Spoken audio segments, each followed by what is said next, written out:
자, 오늘도 우리가 마가복음을 따라서 주님과 함께 나아갑니다. 오늘 35절인데 1장 35절.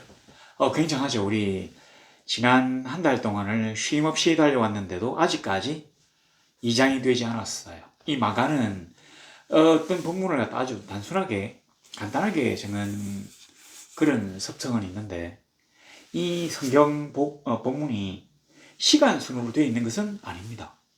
실제로 보면 40절에 나와 있는 한 나병 환자, 이 얘기는 주님의 어떤 사역 후반부, 아주 후반부에 나오는 얘기예요.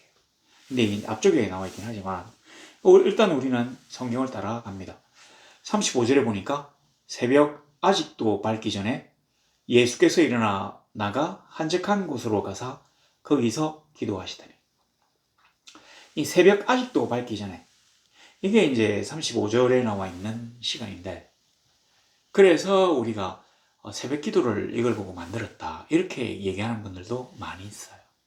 근데 우리 주님은 새벽에만 기도하신 게 아니고, 항상 새벽에 기도하신 건 아니고, 한밤중에 기도하셨다든지, 또는 낮에라든지, 이렇게 이제 새벽이라든지, 전혀 어떤 시간이 정해지지 않고 시간이 날 때마다, 또 기도해야 될 일이 있을 때마다 한적한 곳으로 나아가셔서 기도하셨습니다. 제자들과 함께 이제 기도하러 갔을 때도 혼자서 또 저들과 거리를 띄워가지고 기도하셨고, 또 제자들을 배에 태워가지고 갈릴리 호수를 건너도록 하신 다음에 이 갈릴리 호수 주변의 언덕 위에 야트막한 언덕인지 산인지 그 위에서 그 제자들을 보셨다는 걸 보면 아마 한밤중에도 기도하신 것 같기도 하고, 여기는 보니까 새벽 아직도 밝기 전에 새벽 미명에 기도하시기도 하셨습니다. 제가 이 얘기를 하면 어떤 게 또 생각이 나냐면, 우리 새벽에 정화수를 떠놓고 하늘의 1월 성신에게 시성을 드리는 그런 일들이 또 생각납니다. 그러면 뭐가 또 생각납니까? 자연적으로 제사 드리는 게 또 생각이 나요.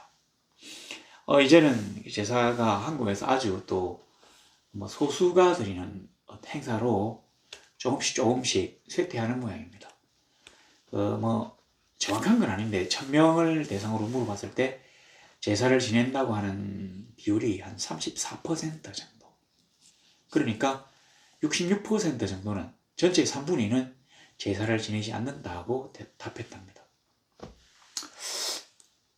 이게 이제 우리가 항상 이 제사에 대해서 비판하고 또 공격했기 때문에 이게 굉장히 좋은 어떤 흐름이다, 이렇게 말씀드릴 수는 있지만, 한 가지, 제가 옛날부터 이 설교를 할 때 지금과 달리 고려해 넣지 못했던 게 뭐냐면, 제사를 안 지내니까 이 사람들이 모이질 않아요.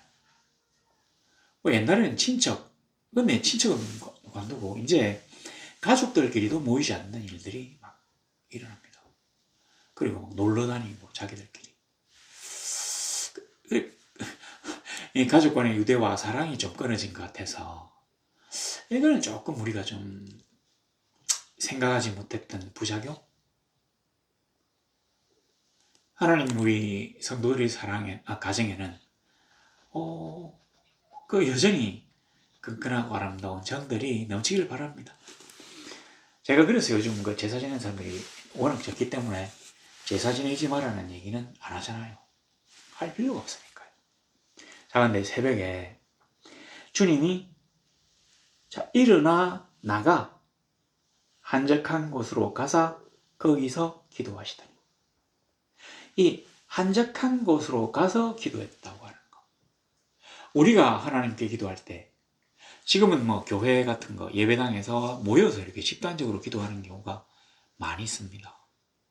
이거는 예배 의식에 들어가는 당연한 일이고, 순간순간마다 또 아주 큰 결단과 어떤 중요한 일들을 준비하기 위하여 사람들과 분리되고 한적한 곳에 나가서 기도하는 것이 성도들에게는 무엇보다 중요합니다. 왜냐하면 이게 바로 우리 주의 성령이 우리에게 임하셔서 우리에게 힘을 공급해 주시는 그 중요한 원초가 되기 때문에 우리가 뭐든지 일을 하기 위해서 주의 성령이 우리에게 오셔야 돼요. 우리가 영성이 충만해야 이 세상에 우리에게 주어지는 일들에 대항해서 싸울 수 있는, 아니면 우리가 어떤 일들을 자발적으로 할 때에도 그런 일들을 위한 역량들이 키워질 수 있는 것입니다. 그렇지 않으면 우리 자신의 본연의 힘으로만 도전한다면 판판이 넘어지고 떨어져요. 그래서 오히려 잘못해가지고 한 꿈을 품다가 더 비참해지거나 더 나락으로 떨어지는, 그래서 세상으로부터 거의 어떤 이 그로기 상태로 되는 일들이 많이 있습니다. 수많은 기독교인들이 정치꾼들 얘기를 한다면 뭔가 한 자리를 하려고 하다가 뭔가 기도하면 하나님이 뭔가 주실 것 같았는데 자기를 깨끗하게 하지 않았거나 그 일을 위하여 기도하지 않았거나 또 영적으로 육적으로 준비하지 않았기 때문에 차질을 빚어가지고 오히려 상황이 악화되는 경우를 우리가 많이 보고 있습니다. 그래서 주님은 자기가 사역을 하시는, 그래서 기적이 많이 일어나고 지금 사람들이 많이 찾아가지고 인기가 올라가는 그 와중에서도 잠시 시간을 내어가지고, 그러니까 늦게까지 가버나움에 있는 사람들이 와서 막 그 병자를 고쳐달라, 귀신을 내어 쫓아달라, 얼마나 힘들었겠어요. 그리고 늦게 주무시다가 그 새벽같이 일어나가지고 혹시라도 제자들이 또 깰까 싶어가지고 한적한 곳에 가서 기도하시는 거. 그러니까 우리가 성도로서 해야 되는 모든 일들의 앞장에는 기도하는 게 있어야 되고, 기도할 때는 온 몸과 마음을 드릴 수 있는 한적한 곳에서, 또는 한적한 골방에서, 또는 아무도 보지 않는 엄밀한 곳에서 기도하는 것이 아주 중요하다는 거죠. 나와 하나님이 전적으로 다른 모든 것들을 배제하고 배타적으로 연결할 수 있는 시간, 이런 게 있어야만이 우리의 영이 살아납니다. 하나님이 우리를 만드실 때 우리에게 넣어주셨던 하나님의 생명이 새로운 힘들을 공급받고 더 강력하게 일어날 수 있도록 우리가 항상 한적한 곳으로 가서 기도하는 시간을 가져야 합니다. 자, 그랬는데 그 밑에 보세요. 36절에 시몬과 및 그와 함께 있는 자들이 예수의 뒤를 따라가. 진짜 웃겨요. 만나서 이르되 모든 사람이 주를 찾나이다. 생략됐지만 뭐겠습니까? 그러니까 빨리 돌아갑시다, 이 얘기예요. 자, 그러니까 시몬과 및 그와 함께 있는 자들이, 예수님의 제자들을 얘기해요. 4명. 예수의 뒤를 따라. 제자들은 스승의 뒤를 따르는 것이 당연합니다. 그런데 우리가 주님의 발자취를 따르는 것은 주님을 만나가지고 주님을 막 괴롭게 해가지고 우리의 일에 이용하려고 하는 것이 아니라 예수 그리스도께서 걸어가신 길, 그 길을 너희가 따르라고 하는 그 명령에 순응하기 위해서 걸어가는 것입니다. 예수의 뒤를 따라갔으면 예수께서 기도하시는 모습을 보고 같이 기도해야 되는데, 예수의 뒤를 따라가서 주님을 깨워가지고 지금 사람들이 주님을 찾고 난리니까 빨리 돌아갑시다라고 얘기한다면, 그가 하나님 아버지와 연교하는 것들을 끊으려고 한다면 그게 바로 본말이 전도된 이야기가 아니겠냐고요. 주객이 전도된 거죠. 무엇이 중요하고 무엇이 덜 중요한지에 대한 인식을 가지지 못합니다. 세상은 인기와 명예와 부와 지위를 보고 중요하다고 말합니다. 그러나 하나님은 그렇게 말씀하시질 않아요. 그 마음속에 나와 연결하는 영들이 얼마나 살아서 역사하는지, 나의 영적 신호에 얼마나 제대로 생동감 있게 반응하는지를 먼저 체크하십니다. 그렇게 되면 하나님은 우리의 영을 데리고 다니시면서 이 세상에서 그 자신만이 하실 수 있는 놀라운 일들을 이루어 주실 것이기 때문입니다. 비록 돈이 안 돼도 그보다 더 놀랍고 더 굉장한 일들을 얼마든지 해 주실 수가 있어요. 얕은 예수의 서성의 길을 따라가면 주님이 하신 일을 본받아야 합니다. 근데 주님을 자기들의 생각으로 움직이려 한다면 이게 문제가 많은 것이죠. 37절에 만나서 이르되 모든 사람이 주를 찾나이다. 주님을 만났으면 때는 있기도 하고는 나의 소원들을 줄줄이 막 읊고 이렇게 하는 것도 글쎄. 그런데 더 중요한 것은 주님의 모습을 보고 그의 발자취를 따라서 살아가는 것입니다. 주를 만나가지고 하는 말이 주님을 사람들이 막 찾아와서 지금 난리예요. 이 보세요. 이 새벽 아직도 밝기 전에 주님이 그 새벽 한 4시나 3시나 이렇게 일어나서 기도를 갔다 치면 한두 시간 정도 기도했으면 5시? 그 새벽부터 사람들이 아마 주님을 찾아왔던 모양이에요.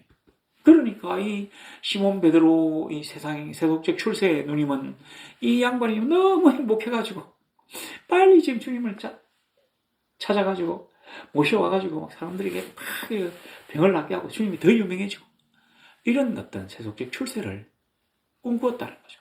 아직도 그는 옛사람을 버리지 못한 것입니다. 근데 주님의 대답을 보세요. 그래?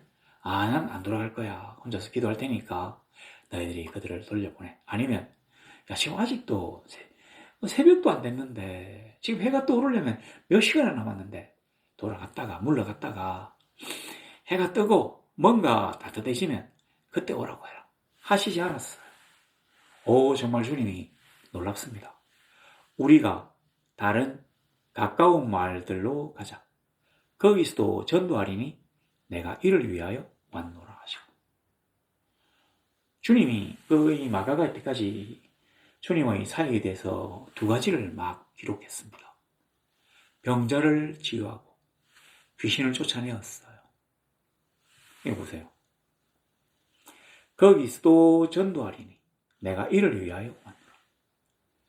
내가 여기 온 이유는 수많은 사람들이 추대를 받아가지고 예수당을 만들어가지고 나사렛 땅을 만들어서 내가 왕이 돼가지고 이 세상을 혁명으로 뒤엎는 게 아니라 하나님의 나라가 이 땅에도 이제 임하기 시작했다고 하는 이 기쁜 소식을 저들에게 전하고 저들로 하여금 이제까지 잘못된 관습과 인습 그리고 죄의 구덩이 속에서 나와가지고 더러움을 씻고 깨끗해져야 하나님의 나라에 들어갈 수 있으니까 깨끗해지는 거.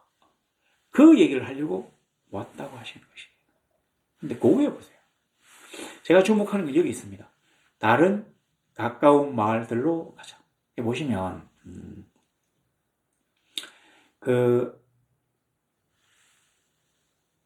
여기 33절에 보시면 온 동네가 그 문 앞에 모였더라. 이 동네는 부곡동, 온천동, 장전동, 서초동, 반포, 그 동네인지 모르겠지만 저는 안 가봤습니다. 하여튼 그런 얘기를 하는 게 아니에요.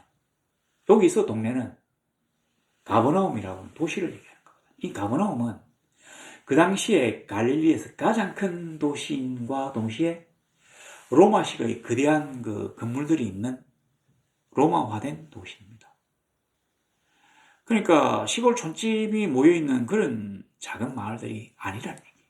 그래서 여기를 동네라고 해서 온 동네가 온 가버나움이라는 얘기. 여기서는 주님이 하셨죠.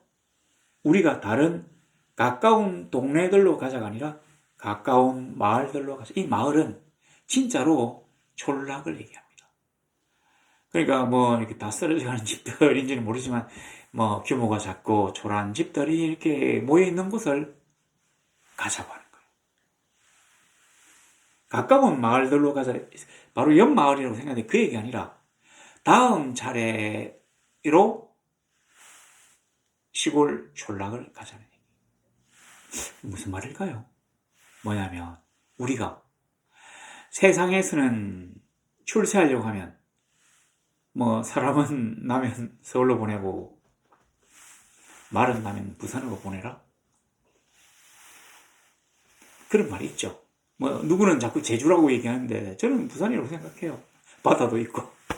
그런데 그렇게 생각합니다. 출세하려면 서울로 가라고 생각해요. 얘기를 해요.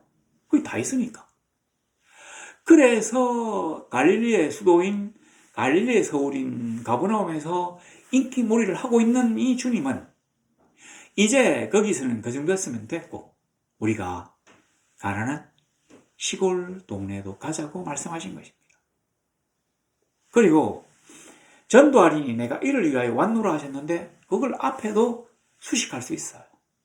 우리가 부자고 권세 있고 잘 나가는 사람들 뿐만 아니라 가난하고 병약하며 고통과 억압받는 사람들을 위해서도 왔다고 하는 말씀을 주께서 하신 것입니다. 그러니까 이 베드로가 가서 긁어서 구스름 만든 거하고 똑같아요. 아니면 어쩌면 주님은 기도 마치고 다시 시몬의 집에 와가지고 가려고 하면 거기 이제 기다리고 있던 사람들이 주님 제발 제 병도 좀 고쳐주세요 하고 있으면 되었을 수도 있는데 당장 가자. 너무 사람들이 많이 몰리는데 그 이유가 뭐겠습니까? 갈릴리에도 인물이 났다. 이제 우리가 힘을 합쳐가지고 예루살렘을 뒤엎고 왕이 되고 세계를 엎어버리자. 이것 때문에 모인 것입니다. 아, 그가 메시아구나. 그가 참 메시아구나. 이제 그만 모시면 우리는 고생껏 행복 시작이라고 생각했기 때문에 그 새벽같이 사람들이 몰려든 것입니다. 근데 주님은 돌아가시지 아니하고 우리 시골 촌락으로 가자고 하신 것이에요. 39절 보세요. 이에 온 갈릴리 다니시며 그들을 여러 회당에서 전도하시고 또 귀신들을 내쫓으시더라. 뭔가는 바뀐 것 같지 않습니까? 전도하시고 바뀌었잖아요. 회당에서 고치시고 귀신들을 내쫓았는데 이제는 회당에서 전도하시고 주님이 이제 생각하셨어요. 내가 기적을 막 베푸니까 병자를 막 고치니까 그 주님이 병을 고친 거는 하나님의 나라를 확장하기 위해서입니다. 근데 아무도 그 하나님의 나라에 대해서는 아마 생각하지 않았던 모양이에요. 그리고 그렇게 많은 이 가버나움 같이 인구도 많은 곳에서 선풍적인 인기몰이를 하시고 귀신을 쫓아내고 병자를 낫게 한 기적을 보였음에도 불구하고 보세요. 아무도 주님의 제자가 되겠다고 주여 나를 받아 주시옵소서라고 그 앞에 무릎 꿇고 나온 자가 없었기 때문에 주님은 그걸 하시지 않고 전도하시고 귀신들을 내쫓으시더라. 왜 귀신들을 쫓았습니까? 이건 왜 계속했을까요? 왜냐면 이게 가난은 죄가 아니에요. 그러니까 병도 죄가 아니에요. 그러니까 전도하시고 귀신들은 이게 죄거든요. 더러운 영들이 들어가 있기 때문에 이 악령이 다니는 것은 다 더러운 땅, 사탄의 땅이 되는 것이에요. 원래 그렇겠지만 그래서 그 귀신들을 내쫓아서 이 땅에 하나님의 영역을 점점 더 확보하려고 하는 하나님의 거룩한 뜻이 여기서 이루어진다고 하는 것입니다. 자, 우리 말씀을 마칩니다. 우리가 예수의 뒤를 따른다면 우리가 예수를 좌지우지하려고 하지 말고 인간적인 방법으로 그를 이용하려만 하지 말고 그의 뒤를 따라서 나아갑시다. 그리고 기적, 치병 좋아요. 귀신 쫓아내는 게 좋아요. 저도 많이 해봤습니다. 그런데 그렇게 되었다고 해서 하나님의 나라가 확장된다고 하는 보장은 없습니다. 더 중요한 게 바로 전도하시고 우리가 이 땅에 살면서 힘든 일들이 많이 있어요. 우리네 본신의 힘으로는 안 되는 것들이 많이 있습니다. 이때 한적한 곳으로 나아가 기도합시다. 우리를 이 땅에 보내신 하나님과 연교하는 기도합시다. 우리가 하나님과 친밀하게 동행한다면 우리가 하나님에게 뭔가를 요구하지 않아도 하나님이 우리의 필요를 따라서 적절하게 주실 것이며 더 주실 것입니다. 그렇게 믿고 멋진 일주일을 보내시기를 우리 주 예수 그리스도 이름으로 간절히 소망합니다.